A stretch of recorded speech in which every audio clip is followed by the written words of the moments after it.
Welcome to Southern Crime, a new podcast where we look at different crimes from the South. The more twists and turns, the better. This podcast discusses serious crimes and is meant for those 18 years and older. Listener discretion is advised. Please consider a donation through listener support to help us keep things going. And while you're here, please hit that like and subscribe and leave a comment below. So, we are doing the Kyle Rittenhouse case. I have purposely not watched any of the court stuff because I wanted you to have one opinion and me to, Well, I have watched every day of it. The jury selection was Monday, so I've watched Tuesday through Friday, and I don't know. I know that my perception of this case when it first happened back last year in August and where it is now is kind of like a 360. I mean, it's crazy once you see the things that they've come out with now compared to what they had when they first brought this case out to the public. Go ahead. I'm sorry. No, that was done. I was going to say, I served on a jury one time for a young man who police were charging him with all kinds of stuff, including running from the police. And when I was seated for the jury, I'm sitting here thinking this guy has to be guilty. And, because the police say so. And then throughout the trial, which was, like a couple days trial, there was just this moment that everybody on the jury went, wait, he's innocent. The police are the ones that did wrong here. Yeah. So I completely get what you're saying. Yeah, it just, obviously back in August of last year when they first came out with this, they didn't have all the details that they have now. They don't have the camera footage that they have now. Mine was when this first came to public, when this first happened, I was like, oh, that kid's, oh, hell no. He's going to prison the rest of his life. Screw him. What the hell did he do? Why was he there? What is he thinking? And then I start seeing more and more camera footage, and like the I can tell you, we'll talk about it as we go on. But the one thing that got me was the FBI aerial footage. Really? That they showed in the trial. It's the first time that I'd seen it. I didn't know they even had it. It's never, to my knowledge, it's never been mentioned. At least I've never seen it or heard of it until this trial. And I'm like, well. And I went and researched this a few days ago and have purposely not looked for anything on it and have avoided everything on it. So I had no idea that exists. Yeah, like I said, I didn't know till the trial, till this week. I think it was, I want to say it was Wednesday, maybe. It may have been the first day, it may have been Tuesday, but I think it was Wednesday when they showed the aerial footage. And I'm like, wow. So I'm so hooked on this trial. This back with the George Floyd death, the Derek Chauvin, his trial. I never missed a second of that trial. Right. And I knew. Well, I didn't know. I'm not. But I could see that he was guilty from the first videotape, the first footage, to the last day of trial. I'm like, that boy's done. He's going to prison. And, that's the way I looked at it starting this case. And like I said, now that I've seen so much, I'm like, well, now we got to talk about something. Well, let's get into it. Let's get to talking. So on August 23rd, 2020, Jacob Blake was shot 4 times in the back by a Kenosha police officer after he was tasered. Blake was shot after he opened the door to an SUV and was leaning into the vehicle. He was left paralyzed from the waist down. The police shooting was followed by protests, which saw a resurgence in the wake of several other high-profile killings by police officers in 2020. That was a bad year. Yes, it was. I mean, you take the coronavirus out of it, it was still horrible. Right. I mean, just with the all the murders and and I hate to say it, a lot of the police murders, you know, there's murders every day, but the police murders came to such light in 2020. I mean, they've always been talked about as a racial thing, you know, a white cop killing a black guy or a black woman or whatever. It's always been there, but 2020, it kind of came above surface. Yeah, and I think part of it was that people were not at work and had more time to catch stuff anyway. Yeah, yeah. So, you know, and interestingly, you said the George Floyd protests, which were obviously before the Kenosha protests. Former Kenosha Alderman Kevin Mathewson announced the formation of a malicious group he called the Kenosha Guard. On August 25th, he put out a call on Facebook for patriots willing to take up arms and defend Kenosha, which got a huge response online.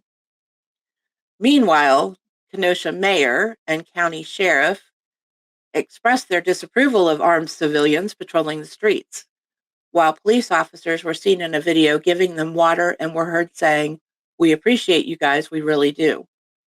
So a little bit of a mixed message there. Oh, yeah. So at the time of that unrest in Kenosha, Kyle Rittenhouse was 17 years old. He had participated in local police cadet programs, and he had expressed support on social media for the Blue Lives Matter movement, which is the support of police officers.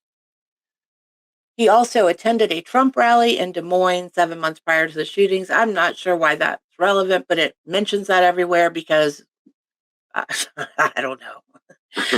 At the time, Rittenhouse lived in Antioch, Illinois, which is 1 mile south of the border with Wisconsin. So his attorneys say that he heard about a local business owner who wanted help defending his car dealership. He and his friend, Dominic David Black, armed themselves with rifles and went to that business. The dealership had suffered $1.5 million in arson damages the previous night. That is a crazy amount. Well, and like that car dealership, it's Car Source. It has 3 car lots on that strip. Oh, And the one that they're talking about, the one that you just mentioned, had $1.5 million of damage. They had burnt the building, the office of it, and burned every car that was on that lot. oh my gosh. Yeah. Wow. Yeah, I did not realize that. That's so a reporter, Richie McGinnis, asked Rittenhouse on the street why he was at the car dealership, and he responded, "So people are getting injured, and our job is to protect this business. Part of my job is also to help people. If there is somebody hurt, I'm running into harm's way. That's why I have my rifle, because I have to protect myself, obviously. I also have my med kit." At some point, he left the car dealership and was prevented by police from returning to it. Yeah. Do you know anything about that? They, from what I had seen, the police, you know, had their big armored vehicles and so forth like that. They was actually pushing the crowds farther away, like down the street, well, up the street, because it started, I think, at 59th, I think, or something. I may be wrong on the 59th and 62nd Street, but they was actually pushing the crowds, you know, in one direction to try to get them all in one area instead of letting them all just run around town. They was grouping them together and pushing them off. Okay. That makes sense. I did read something about them pushing the crowd, a quote that he had made, and I may have it in here. I'm not sure about Rittenhouse had said to somebody that police had told him they were pushing the crowd towards him. And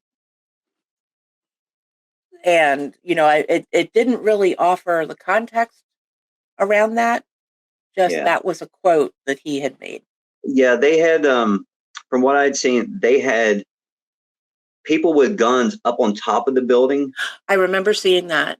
And Kyle happened to be one of the guys that was on the ground. Okay. So obviously he's going to be pushed, but the guys on top, I never heard anything of them being forced down, off the roofs and getting a certain area. I'd never heard anything about it. So I'm going to say that they stayed on top of the roof. They was up there with their guns and patrolling the roofs like a bunch of friggin' snipers up there. Right. That was exactly my thought, was that I'm they were like, snipers. Yep. and it just, this case, I just got so many mixed emotions about Right. everything. Right.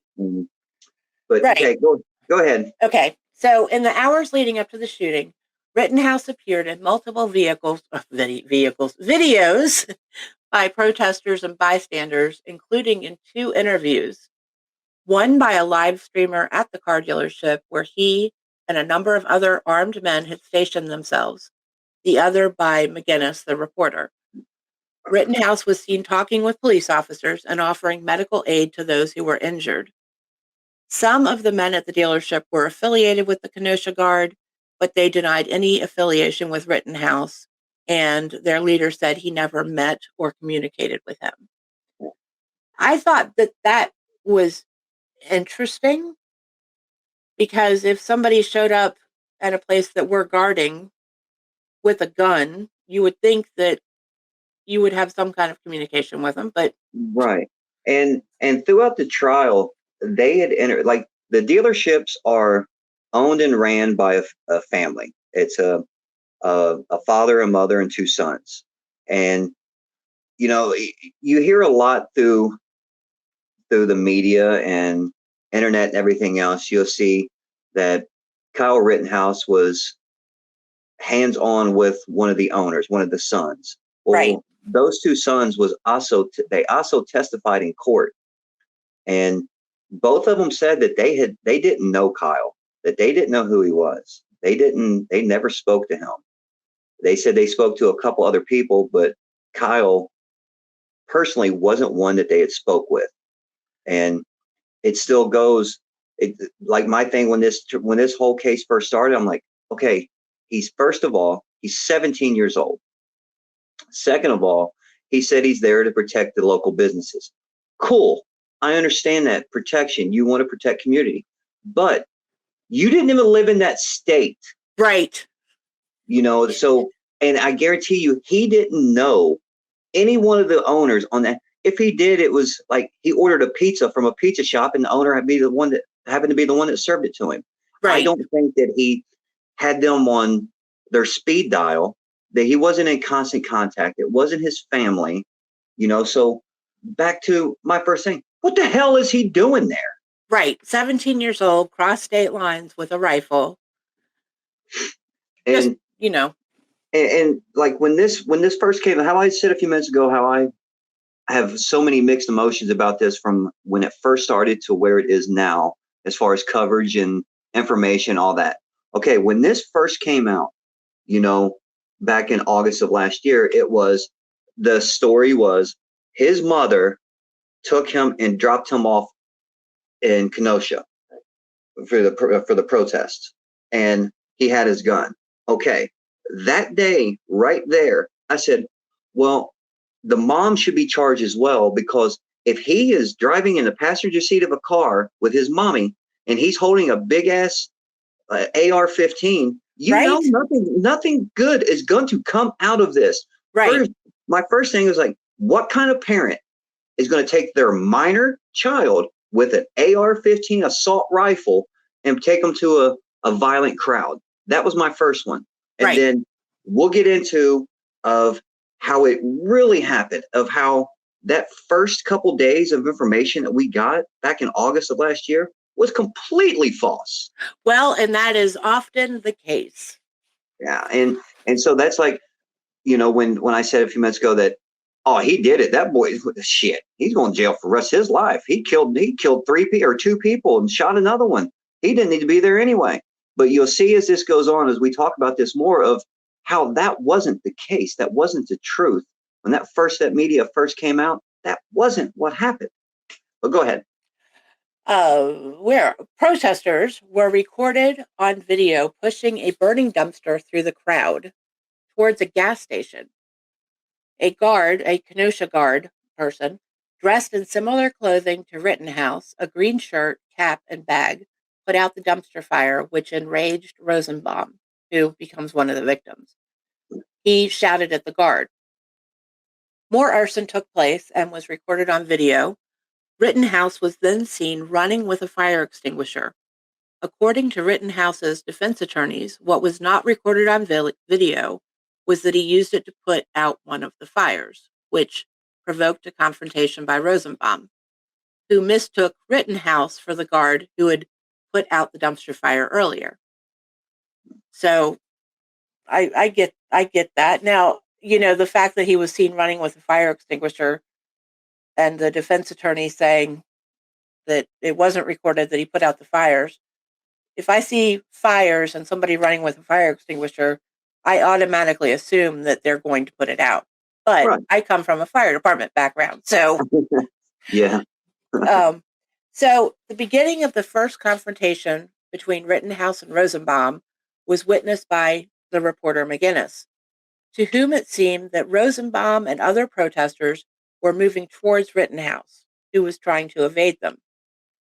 Rosenbaum then tried to engage Rittenhouse, but Rittenhouse managed to avoid this by sidestepping and running away. The remainder of Rosenbaum's confrontation and the following incidents with Huber and, maybe you know how to say this name better, Grosskreutz? Grosskreutz. Okay. Were recorded. I had to listen to it like 5 times just to figure that damn name out. That's what it looks like to me, but you never know. Yeah. Huber and Grosskreutz were recorded in cell phone footage from multiple angles, including the moments of the shooting. Video footage showed Rittenhouse being pursued across a parking lot by Rosenbaum, who threw something in Rittenhouse's direction, which was later identified as a plastic bag. As Rittenhouse was running from Rosenbaum, a shot could be heard from Joshua Zeminski, who fired a self-described warning shot into the air. This caused Rittenhouse, Lordy, I'm going to confuse these names now, causing Rittenhouse to stop running and turn towards the sound of Zeminski's shot. McGinnis stated that the sound of the shot was the moment Rittenhouse went from running away to aiming his weapon. Then, according to Kenosha County prosecutors, Rosenbaum engaged Rittenhouse and tried to take his rifle from him. Rittenhouse then fired 4 shots, hitting Rosenbaum in the groin, back, and left hand.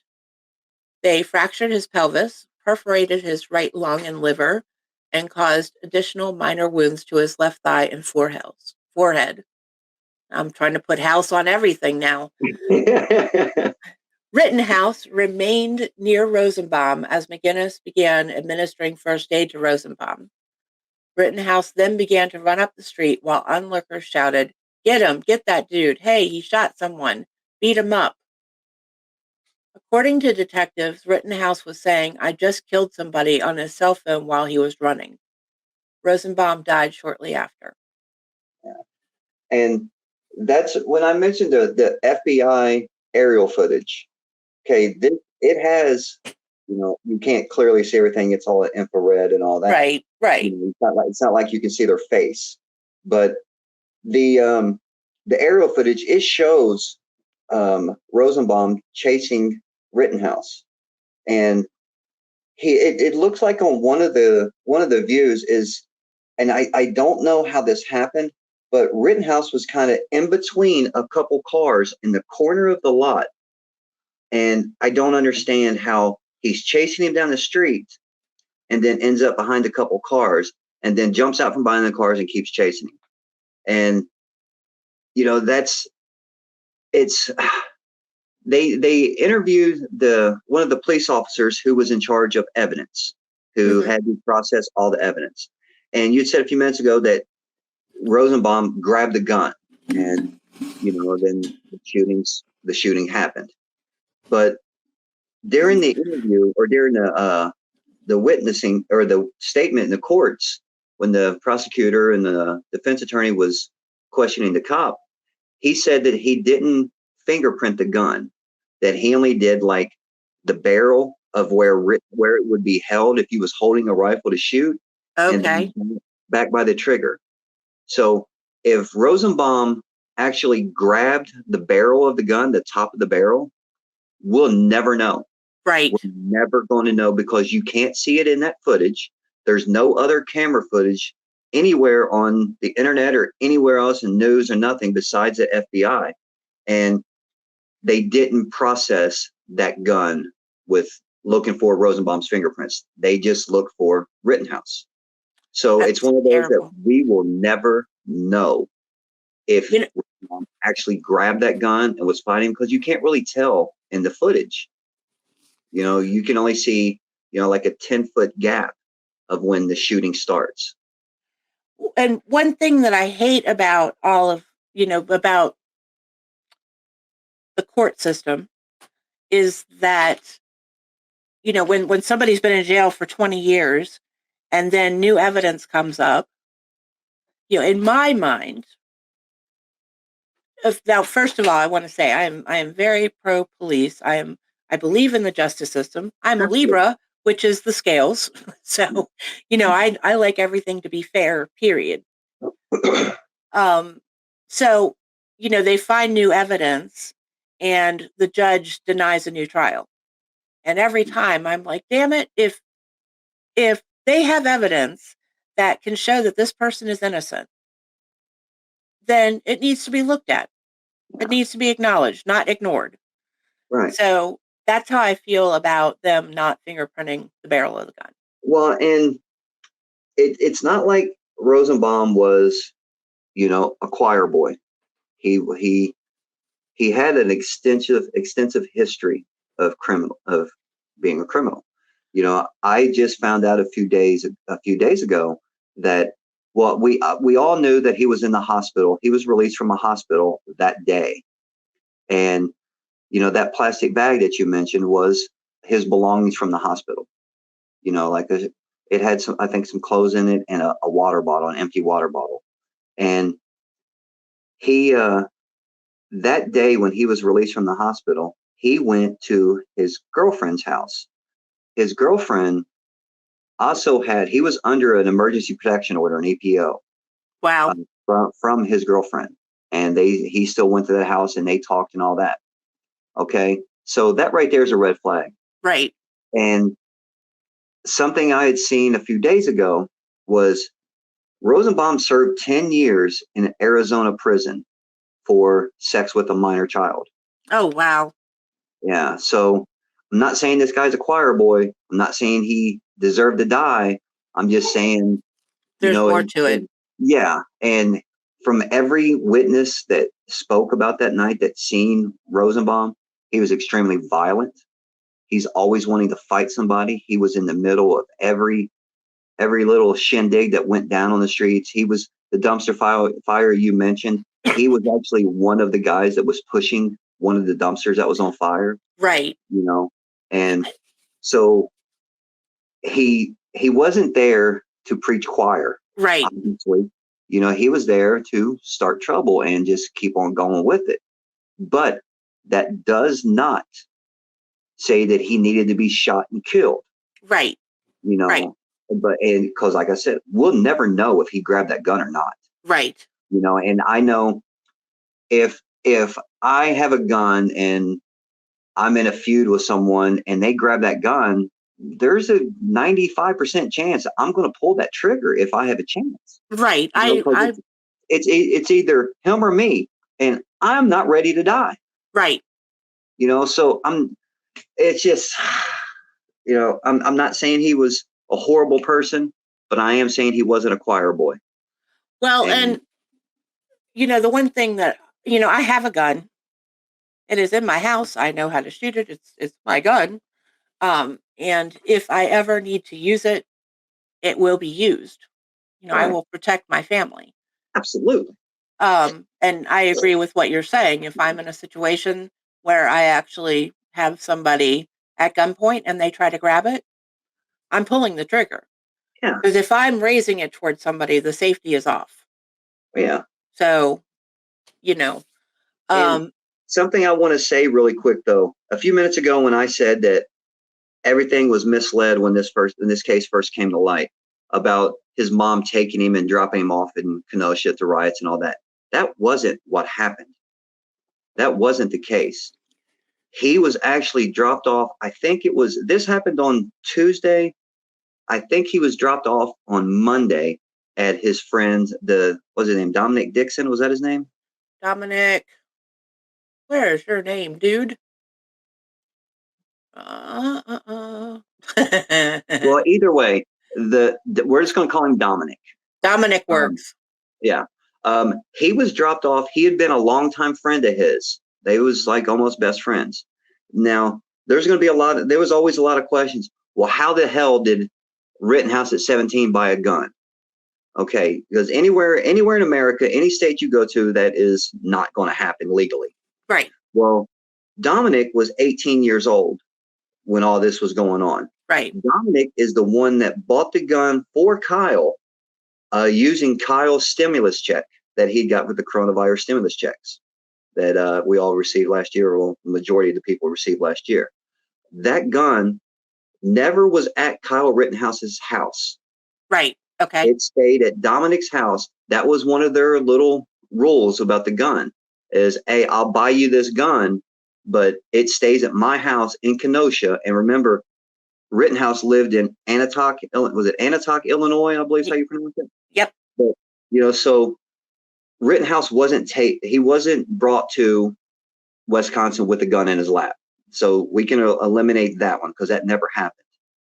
But, the guns was at his friend's house and was to stay there until he was 18 years old. And Kyle was cool with that. Well, it was Dominic, Kyle, Dominic's father, and I believe his sister. I think his sister was part of the household. Well, they had a lot of guns. Right. And the night on the 24th, the 25th, when Kyle went to the protest, the dad of Dominic unlocked all the guns throughout the house.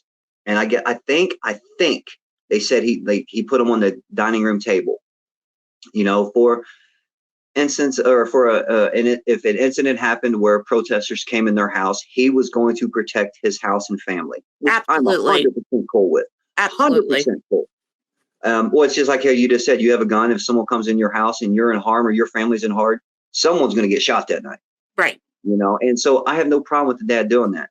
But Kyle got that gun and Dominic got his. Dominic had an AR-15 as well. So the rumors of Kyle's mom taking him to Wisconsin with a gun in his lap is false.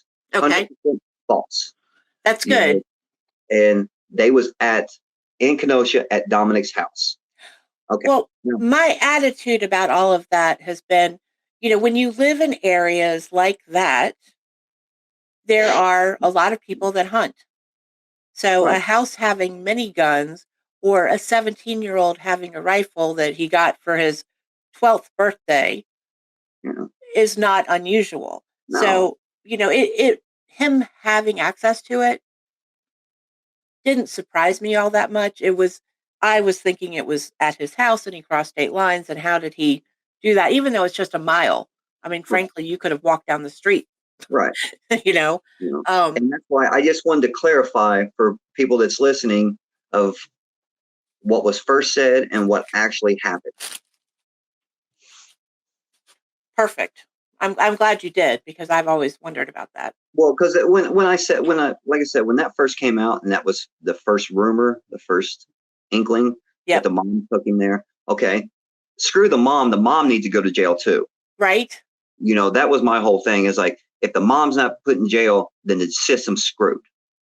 But that's not how it worked. So I'm just impressed that mom let him have his stimulus money, because I know, right?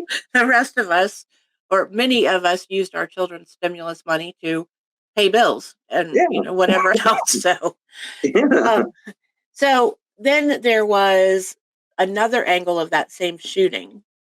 It showed Rittenhouse being chased down the street by several protesters, one of whom allegedly struck him from behind in the head, knocking off his cap. shortly after which Rittenhouse tripped and fell to the ground. According to the criminal complaint, at that point, protesters were heard on 2 different videos yelling, "Beat him up, get him, get that dude, get his ass." Yeah. One of the men who had been chasing him allegedly jumped and kicked Rittenhouse while he was still on the ground. Rittenhouse fired twice but missed him.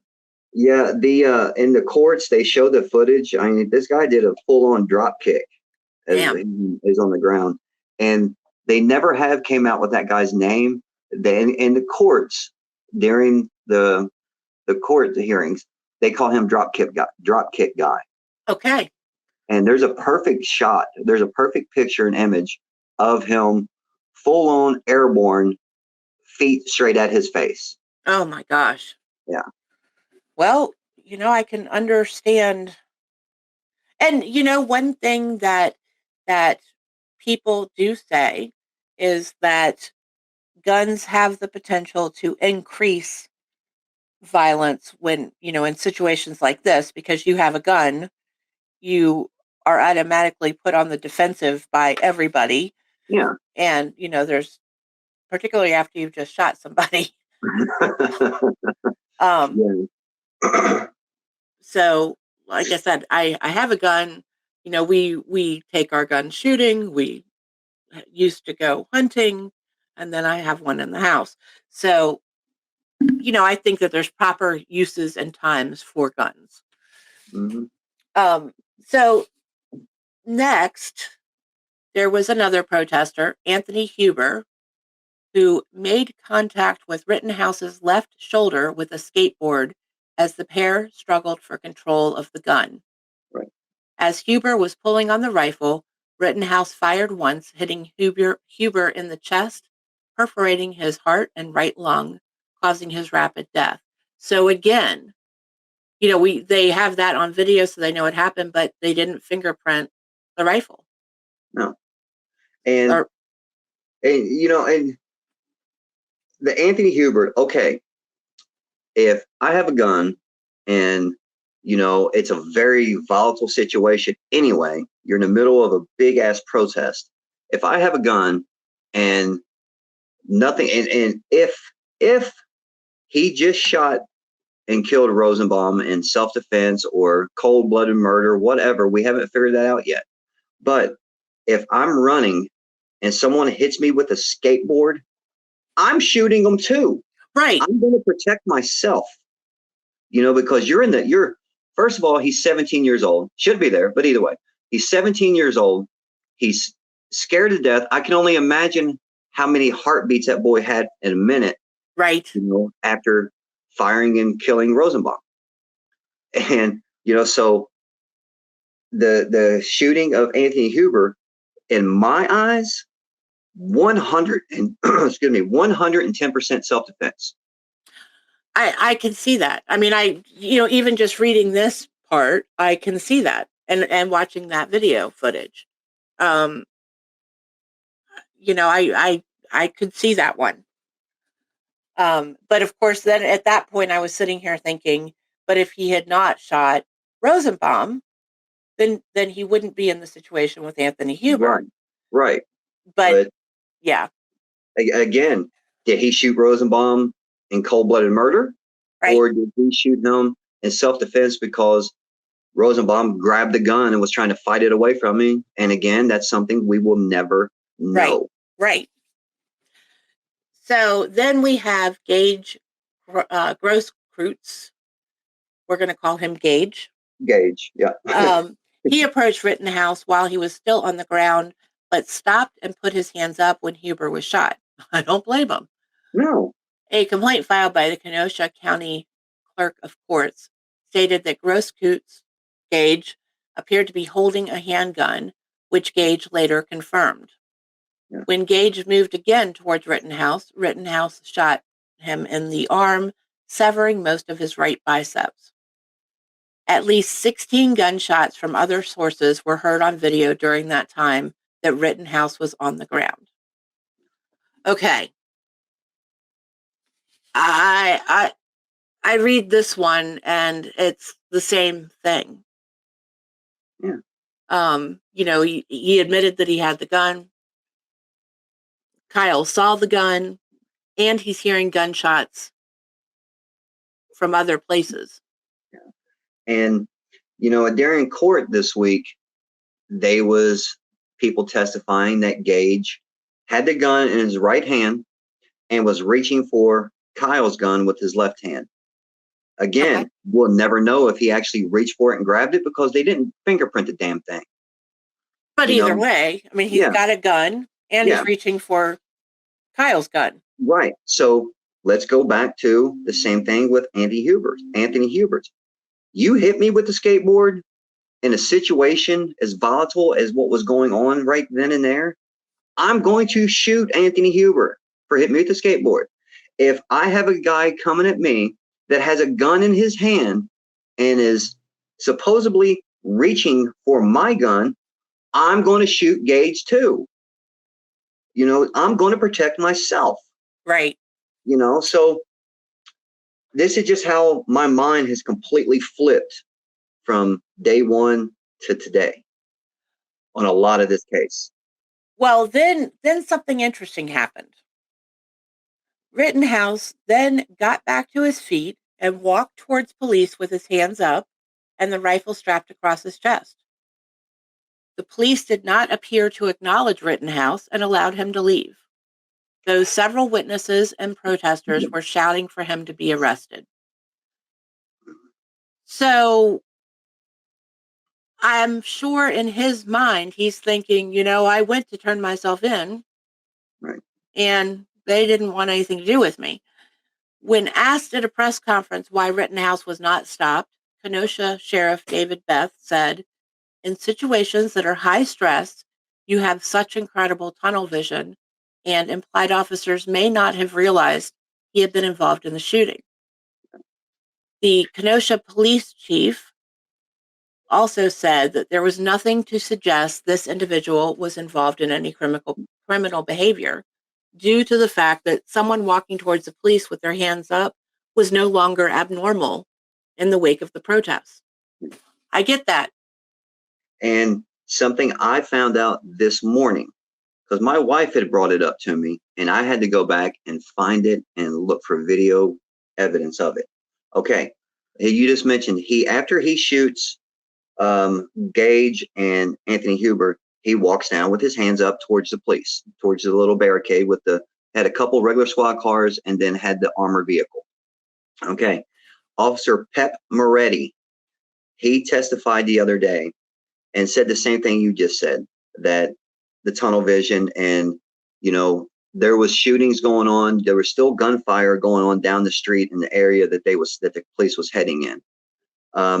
And that he did pepper spray Kyle Rittenhouse. Really? Yes. And this is like, and I'm looking at my wife. I'm like, well, honey, I love you, but no, they didn't. He walked down there with his hands up, all that. Well, if you watch that video, and I had to watch it 3 times, because in court, he said that that Rittenhouse came up to the passenger side of the squad car and his hands was up at first, and then he kind of lowered his hands, like almost towards his weapon, but wasn't actually, I didn't see any evidence of him actually holding his weapon. Right. His hands were down. Right. Well, he said that he pepper sprayed Kyle Rittenhouse because his hands lowered, and he didn't know he was so caught up on what was going on down the street because shots was fired, people was laying in the street dead, all this. But if you watch the last 2 seconds of that video that you can see, Rittenhouse takes 3 really quick steps away from the squad car. And that is where Officer Pep Moretti says that he pepper sprayed Kyle. And I just wanted to throw that in there because, that is something, because, without knowing what you're looking for, you're not going to see it, because it's not like you can see the liquid fly through the air into his eyes. Right. But going from what Officer Moretti said, to the video, you can kind of see where Kyle jumps back 3 steps really quick. And that's when Moretti pepper sprayed him.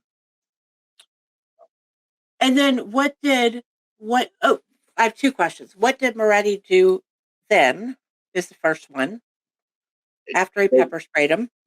And where did Kyle go? I mean, what was the next step after that? They said that Moretti pepper sprayed him and told him to leave, to get out of here, to go home. Okay. Then Kyle, who had came there with Dominic, his friend that had bought him the AR-15 the previous year, they left, and instead of going to what's his name? Dwight. I've already went brain dead. What was his friend's name? Oh my God. Dominic. Dominic. I went completely brain dead. But instead of going to his house, Dominic took him home to Illinois.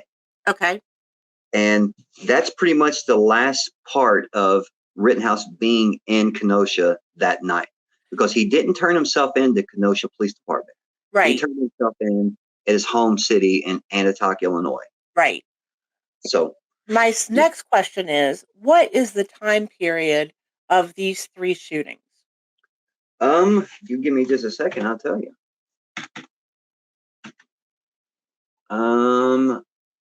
I know that they said that there was like 4-minute gap between the first bullet and the last bullet.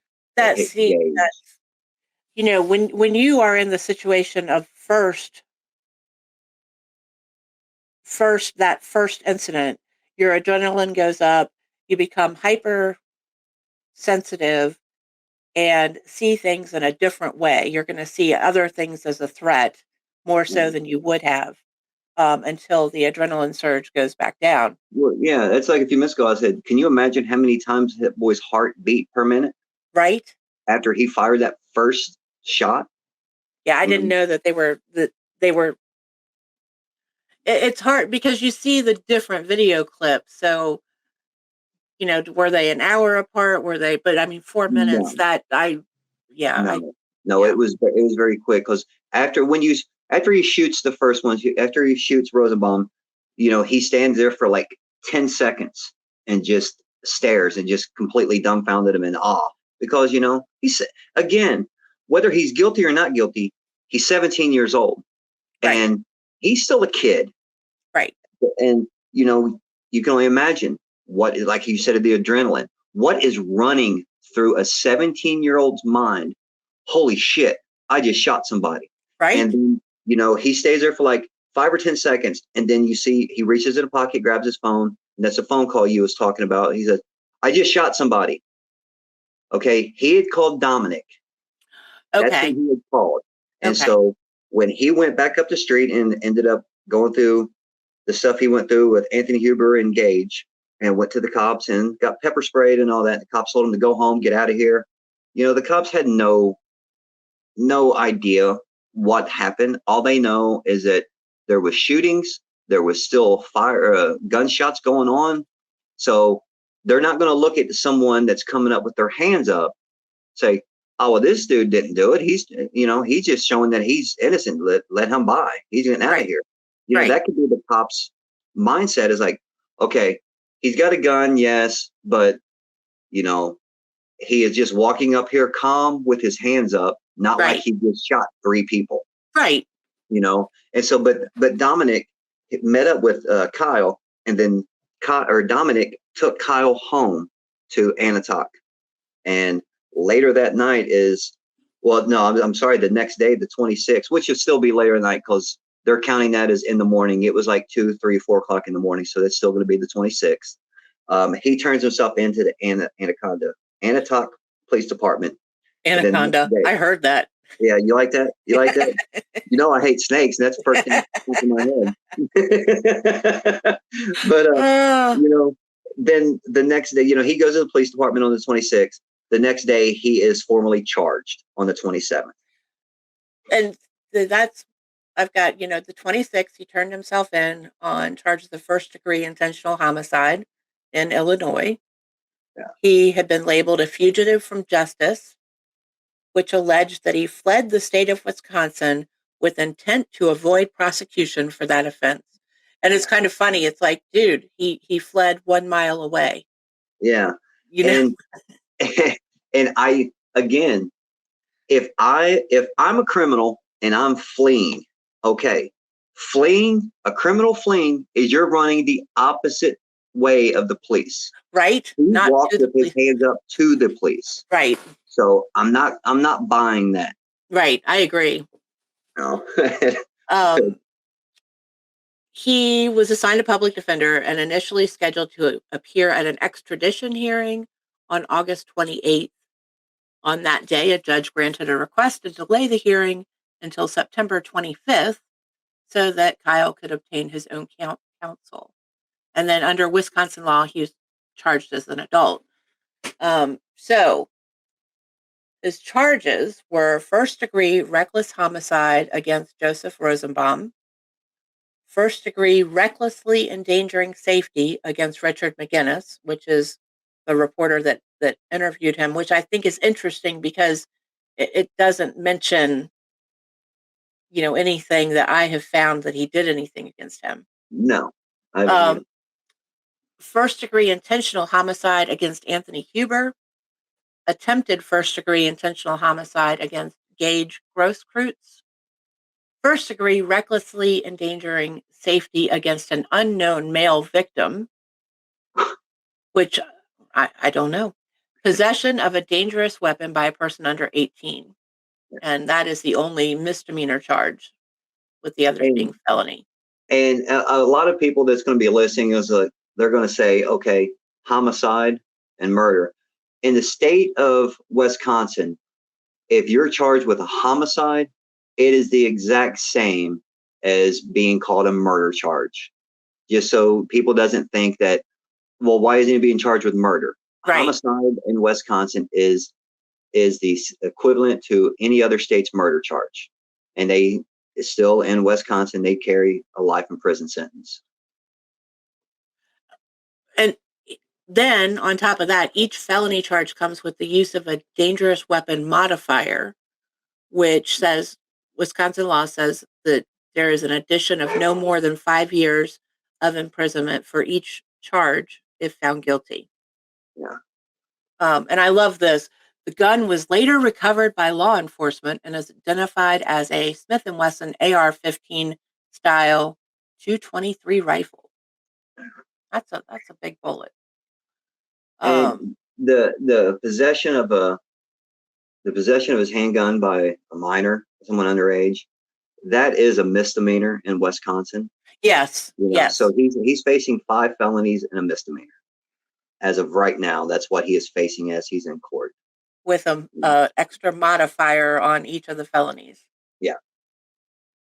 And I believe that those modifiers, if he is found guilty, I believe they add on no more than 5 years per charge. Yep, that's what it says. That's what I was able to find because I went looking for it. So that was the 28th. Now we're at August 29th. They have a legal team now, and they released a statement saying that he acted in self-defense and was wrongly arrested. Yeah. September 22nd, 22, Rittenhouse's defense team released an 11-minute narrated video of the night consisting of quick cuts between various angles. The video contains that several shots were fired before and after the shooting of Rosenbaum, and that Rosenbaum may have started chasing Rittenhouse because he mistook him for a man with whom he had the earlier dispute, which was the dumpster fire put out by the other guard. Right. He was released on a $2 million bail on November 20th. The families were obviously not happy and had asked for a higher bail because they were concerned that he was going to flee. Yeah. And $2 million was all brought together by a fundraiser of his attorney at that point, who was John Pierce, and I believe he was out of Florida. But he had started a fundraiser for him and to get his bail. And I'm not sure if people know the old show Silver Spoons. Yep. Now, well, Ricky Schroeder, who has been really big on Kyle's side, he donated, I'm wanting to say, I think I saw he donated $100,000 to this fundraiser to get him out of jail. Well, there were people that were either, he's a hero for what he did, or he needs to go to jail for life. It was very black and white. I mean, not as in the colors of skin, but the views that people had. There was kind of no gray area in there. No. And like the, God, I cannot think of the group. It's like something to do with the rights of guns, I believe, maybe. NRA? It may be the NRA, National Rifle Association, but there was a big group of a very popular, nationwide group that's everywhere, that's all on Kyle's side about him having a gun and doing what he did and all that kinds of stuff. So I don't know how much money was actually raised to that, but I know that the kid had a lot of money raised. I mean, yes, $2 million. Right. It was a cash bond. So it's not a percentage. You have to have $2 million. Right. You got to have a 2 and 6 zeros, not 10%. Like we're trying to find on our lottery tickets. Yeah, I know, right? And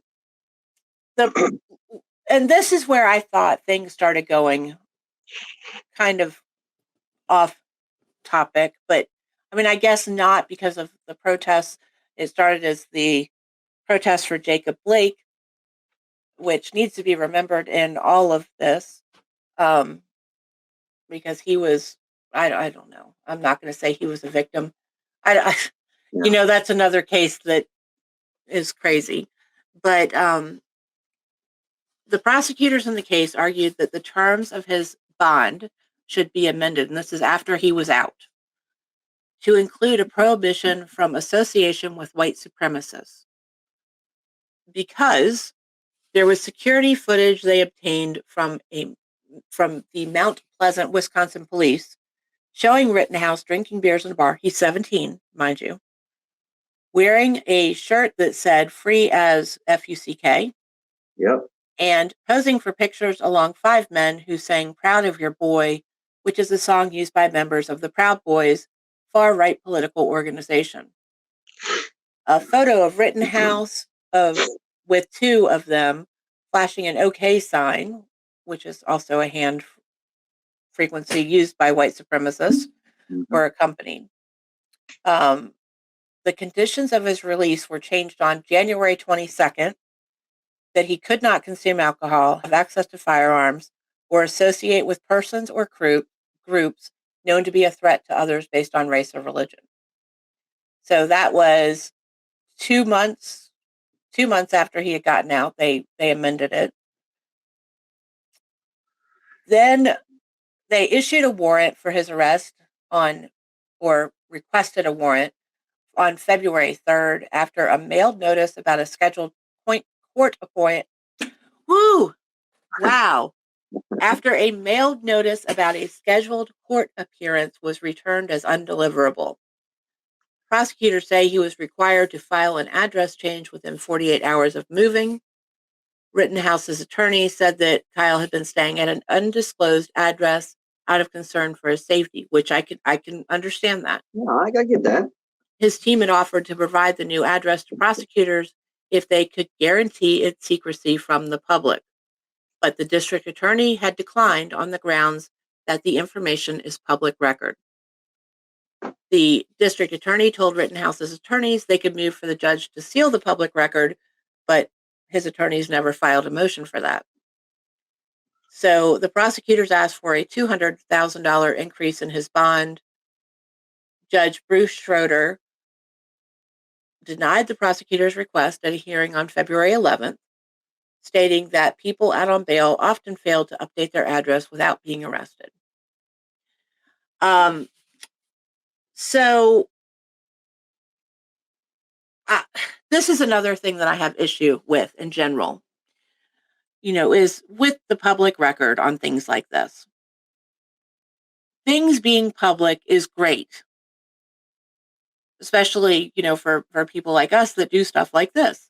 However, safety should always come above public record. Absolutely. I have always had issue with them publishing addresses. And even like I watch some 911 calls. I love watching those on YouTube.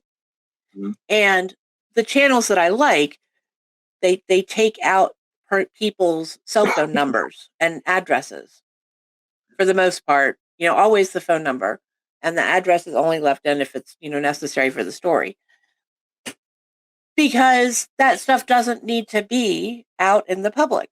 No, well, I mean, even with what you just said, even with everything that's going on, his mother and his little sister didn't pull a trigger. Right. The gun wasn't in their house; it was in Kenosha. So Yes. I agree 100%. I know that I would take every single precaution, and you as a parent would do the exact same thing. And anyone listening that's a parent cannot tell me they wouldn't do the same thing, wouldn't throw a fit and try to fight, to make sure that their family is safe. You know, Absolutely. you know, this is not some little hole in the wall town that 10 people know about this case because it's so small. This is a national, it might even be a worldwide, who knows? I know the George Floyd case. I know that there was protests worldwide, not Yes. just in Minnesota or Oklahoma or anywhere. It was everywhere. Right. And so I don't know how big this case is worldwide, but I know nationally it's huge. Right. And, putting that kind of spotlight on my mother or my sister, I don't want that. I mean, it's still no matter if he killed them with full intent of killing them or did it in self-defense, it doesn't matter. His family didn't do anything there. His mother and his Absolutely. daughter did not pull a trigger. So I agree. That's bullshit. If they're going to put, public record out and say, hey, y'all can go right here. He might not live here anymore, but his family does. His mom and his sister does. Let's go there. Right. And that's harming them. So no, I agree 100%. You shouldn't do that. Yeah, I think that addresses should always be not public, unless it's a what's the word, like a municipal building. Right. Okay, make those public. But even we're talking about like a store's address. There's people that work there that wouldn't have been involved. Yeah. Family members were not involved, and yeah, they just.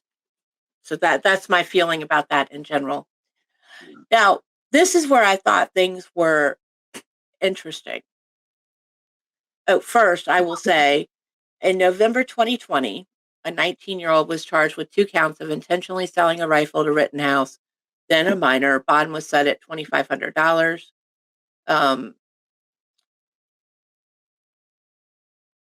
That was Dominic, correct?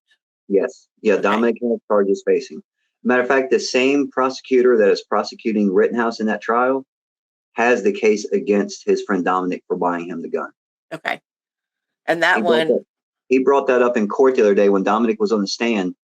The attorney, the prosecutor, the state said, he goes, now, everything you're going to say has nothing to do with the case that I have against you in the future. So he pretty much just came out and said he has a case and has charges against Dominic. Okay. So a lawsuit was filed in September by plaintiffs, including the girlfriend of Anthony Huber, seeking damages from Rittenhouse. The far-right group Boogaloo Boys, Facebook, and the Kenosha Guard and militia and its commander. The suit alleges negligence on the part of Facebook in allowing the Kenosha Guard to call for militia members on its platform, and alleged that the defendants had participated in a conspiracy to violate their civil rights. The suit was withdrawn by the plaintiffs without comment and dismissed with prejudice in the last week of January 2021. Gaige Grosskreutz, who was wounded, and the parents of Anthony Huber, who was killed by Rittenhouse, each filed $10 million claim notices on January 4th, 2021, with both the city and county, alleging negligence due to inaction in protecting their rights. On August 17th, 2021, Huber's parents filed a lawsuit against the Kenosha Police Department and Kenosha County Sheriff's Department, claiming that law enforcement allowed Rittenhouse to harm people peacefully protesting the police shooting of Jacob Blake. And do you know, on January 5th, when Kyle, he originally pleaded not guilty, I guess formally, to make this drag go as far as it has, the cop that shot Jacob Blake was found not guilty and said it was self-defense. Right. So, and something else that just popped in my head on this trial is when they was doing when they got the jury selection completed, the judge said that at no point during the trial are you allowed to use the word victims. Yep, that was the last thing I was going to cover. Exactly. Oh, okay. Yeah. Well, I just stole your thunder. No. Absolutely. You did not steal my thunder at all. I mean, I was kind of shocked by that. Yeah. October 25th, 2021, which was the first day of them selecting a jury because the trial started November 1st. Schroeder defined what testimony would or would not be admissible by both the defense and the prosecution. Schroeder ordered that the men shot by Rittenhouse cannot be referred to as victims, but can be described as arsonists or looters if the defense is able to establish evidence they were engaged in those activities that night. And I'm sorry, go ahead. Legal experts weighed in on the decision, saying that the term victim can appear prejudicial.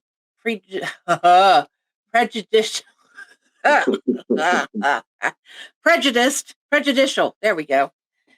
I think in a court of law, heavily influencing a jury.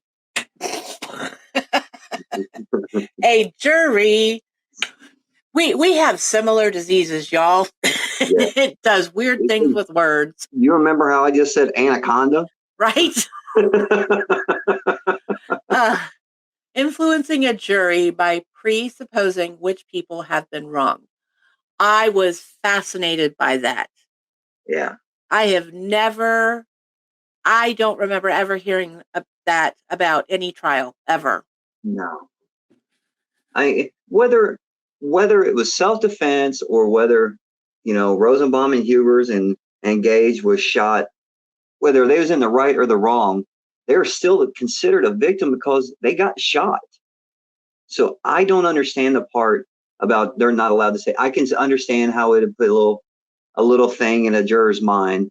Well, they're a victim. I kind of get that, and I kind of don't. Right. Because, no matter what happens with the case, how it started, how it ends, whatever, there was still victims in this crime. Right. And I guess, in some ways, you could say that Kyle was also a victim. Yeah. Even though he put himself in that situation with a gun. But, I do, after reading stuff, and like I said, I've purposely avoided the court stuff because I wanted you to take that place. But I can see where he felt threatened. Yeah. And, if somebody hits me in the head with a skateboard, I'm a victim that just got hit in the head with the damn skateboard. Right.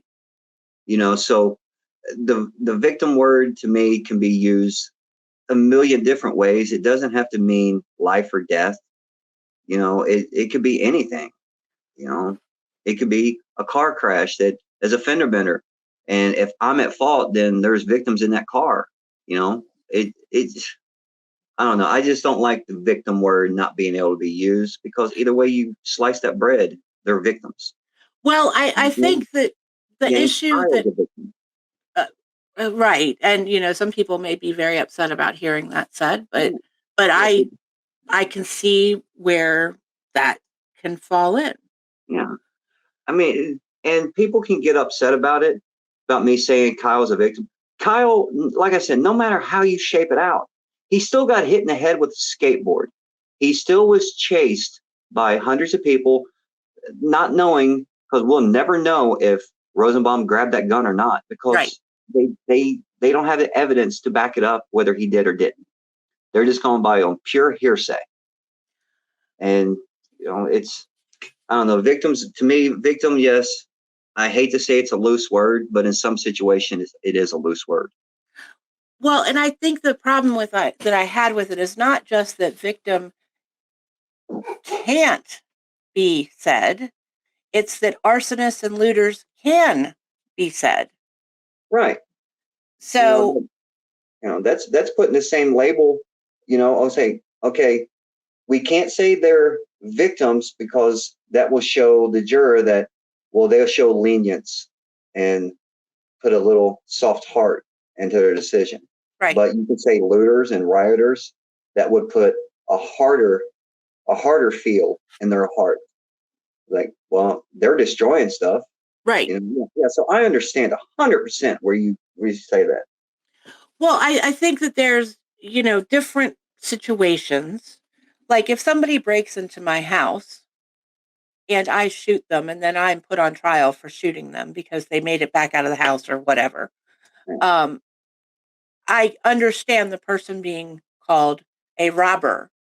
Right. Because I am sitting here in my home innocently minding my own business and that person chose to break in. So I am the victim, person's the victim of my shooting. I'm good with all that. However, when you have all of these people that put themselves in that situation, they should be on equal ground. Anaconda. That's right. They should all be on equal ground. So, if we're going to say that arsonists and looters are okay, then we can call Kyle the shooter. Right. I because again, I'm a Libra, so everything must be fair. Yeah. And so I guess the final question that we should answer for people is, Julie, how do you think this trial is going to end? Do you have a say so? Do you have an opinion? I believe when everything first came out just over a year ago, I believed wholeheartedly. Oh my God, if that was my child, I would beat their butts. And we're a non-spanking house, but that would do it. I would have driven them to the police station. I would not have bonded him out of jail. No. That guilty. But even the, little bit of stuff that I got before the trial started had me kind of going, maybe it wasn't self-defense. So where are you? Well, like I said, the beginning of this last year, 100%, Kyle Rittenhouse is guilty and needs to go to prison for the rest of his life. And the mom needs to be put in jail, everything, all that. Okay. But as things have came out, I'm not going to say the truth because I can't judge the truth. I can only go by what I see and what I know and what I read and hear. Kyle's mom did nothing wrong. Right. Even if she knew about the gun, okay. I know my kids have done plenty of stuff wrong that I didn't know about, but her allowing him to have a gun.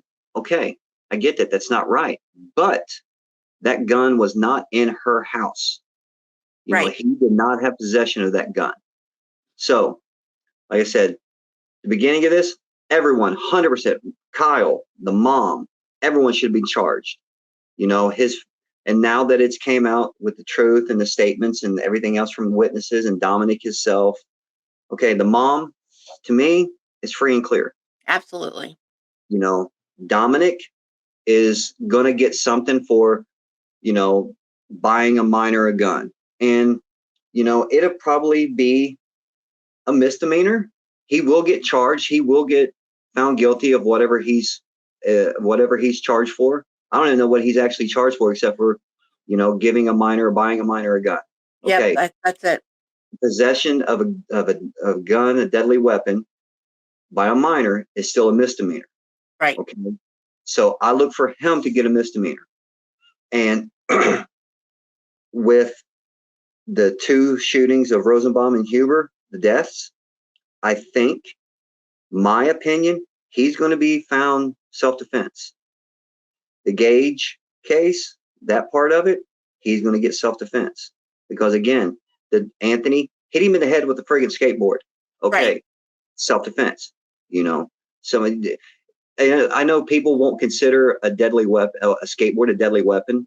Okay, are you going to say that if I hit someone in the head with a brick? Right. And So I and think that's going to be not guilty. he's already, like you said, you're talking about like 4 minutes from first bullet to last bullet.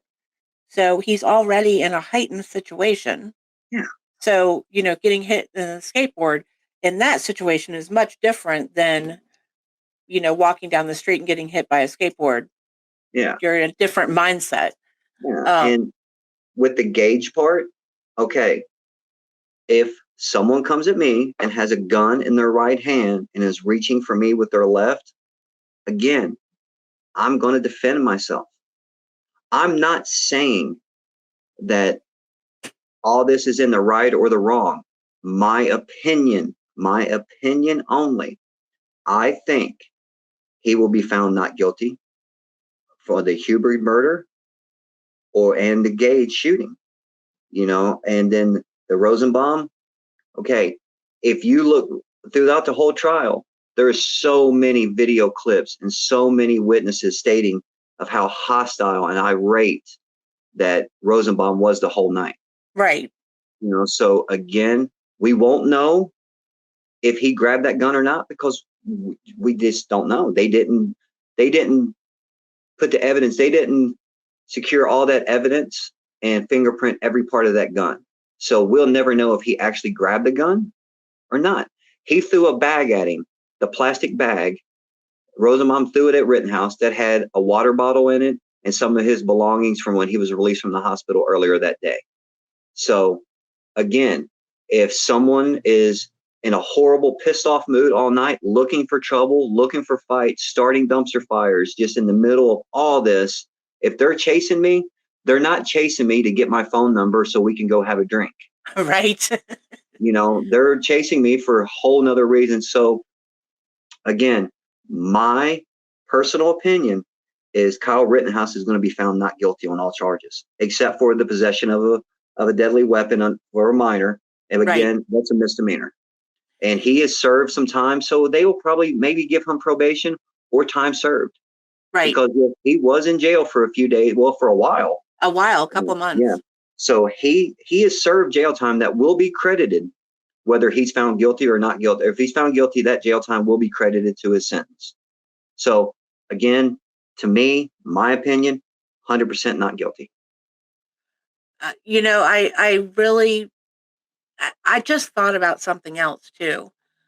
Being in that heightened situation, and I've kind of dismissed the plastic bag that was thrown at him, but I think everybody knew from past riots that some groups came looking for trouble and came with all kinds of things on them. So a plastic bag with some stuff in it could certainly be looked at in that situation as, is that something dangerous? Yeah. Well, there was a lot of questionings through the trial when they was interviewing the cops and other witnesses about the plastic bottle that was in there. They're saying it was a plastic empty water bottle, but they're also saying with this guy's personality and his history and his demeanor that night, was it something like a Molotov cocktail? Right. But, I know he threw it at him. It didn't explode. It laid on the ground for the next day when the cops came in and picked it up.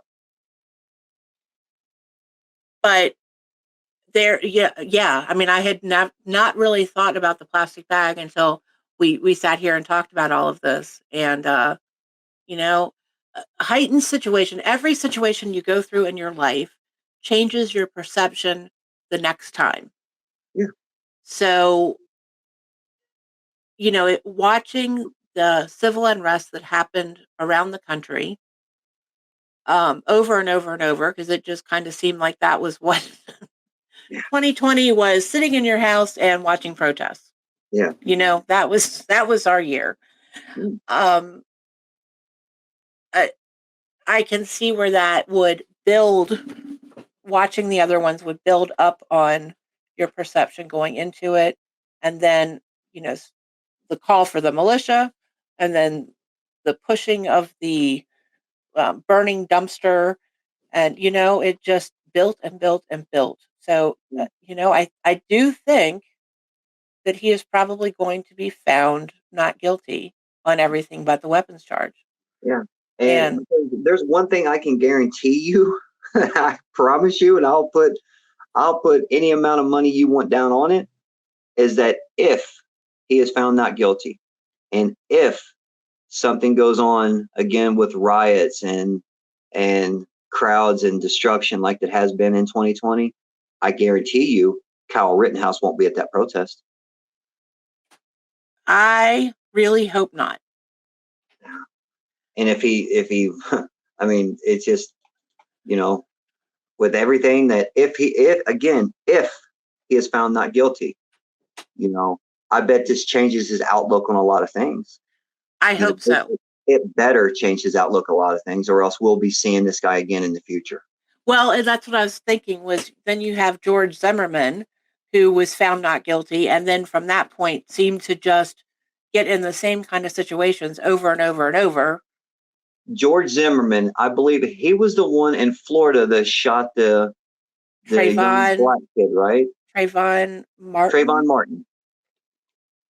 Trayvon Martin was his name. Yeah, I remember that. Yeah, he got in trouble not too long after that as well. Yeah, I don't know whatever happened out of that, but I know that since he brought that up, he did get into some trouble. Yeah, he's been in trouble over and over. There was another similar situation to that, the one with Trayvon Martin, which I don't understand how he was found not guilty for that, but that's a whole nother thing. But then there was various things. So it was almost like, hey, I got off for this.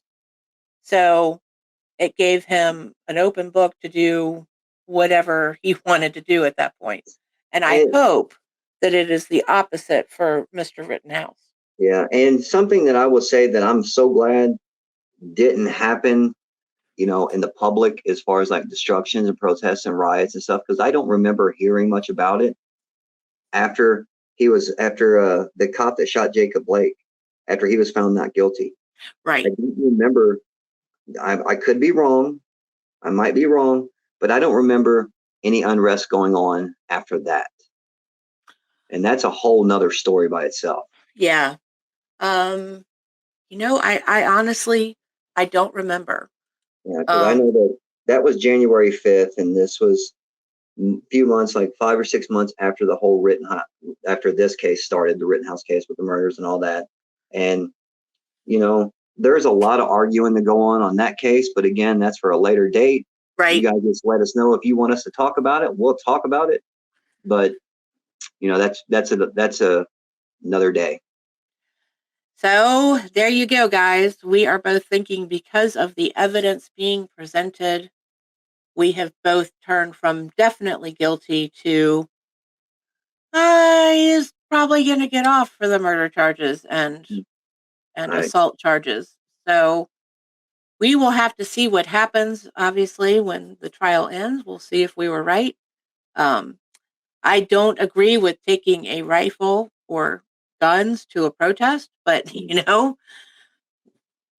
that's just me.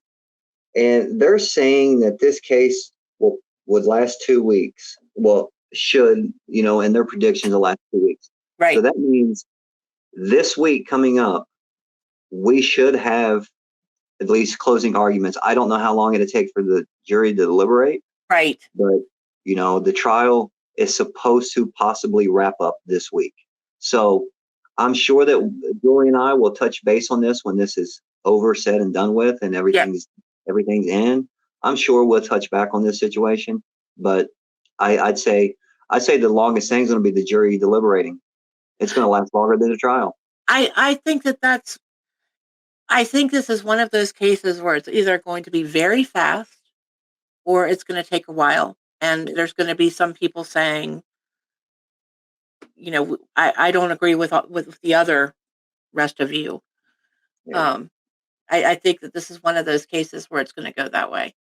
And people that's listening, I'm sure that we'll probably get backlash from this, from our opinions. But again, it's our opinions. It's not a proven fact. No. We don't know what's going to happen.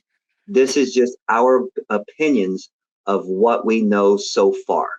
And there could be something come up this week in the courts, in the trial, that'll flip us right back to, oh, hell yeah, that boy did it. Yep. He's going to jail for life. But yep. as of this day right here, we are both saying not guilty. Yep. And we will definitely come back and revisit this once it is done. So, okay. So I think that is all we have to say for today. Do you have anything else, Heath? No, no. But something on another subject. Yeah. We'll be touching base again on Alec Murdaugh. Oh, yeah. I'm still seeing a lot of stuff about that. I actually got a notification about something from the other day that I haven't even checked into it yet. But I know that case is still going on, is still lingering. And if you guys missed that one when we talked about it, we did it a few weeks ago. Please go back and listen to it. Give us your opinion. Give us what you think. And, we'll touch on that when that one's completed, whenever that may be completed. We will definitely touch base on that. And there's new stuff streaming out constantly. And when I see a couple of new things, or I see a big new thing, I do an update.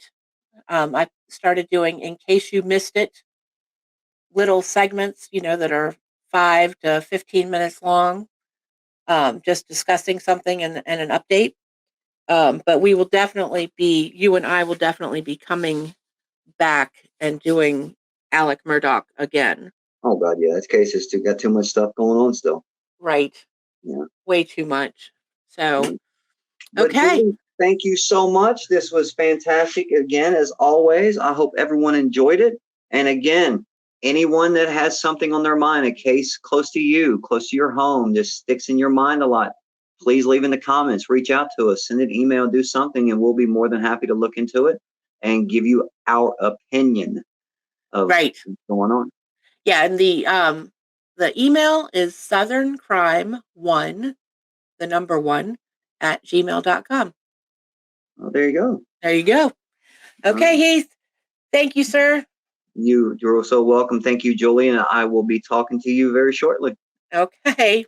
Bye, y'all. Bye, guys.